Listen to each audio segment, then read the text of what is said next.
düşün oyun düşlerin tekrar. Yetmişinde geldik benim üçer. Çağrıları kesin düşmanlar versen. Seslerinde sınır yener gözüne. Bakşlarında güler gözüne.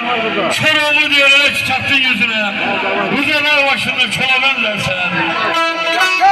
Allah'tan arz eder ki Ermeyeden zil ve milletlerin her birisi uca 100 yaşasınlar. Uca da başında çola yok. 100 yaşasınlar. 100 yaşında tezasüstü gözüyle benzesinler. Bir daha mübarekli, mübarekli, mübarekli.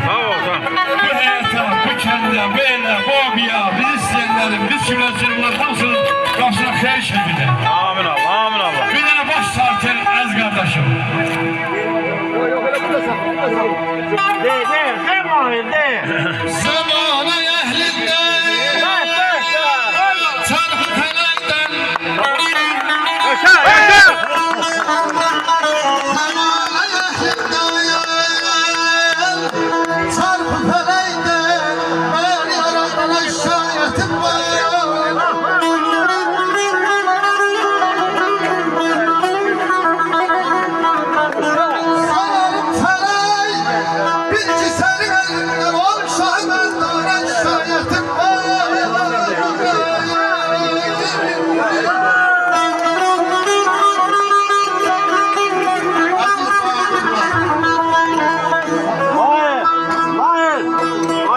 Aziz Bahadırlar, her birimiz salam verildi ve eylesen konaklar, her birimiz salam verildi. Aydın orada, Aydın'a böyle olsun.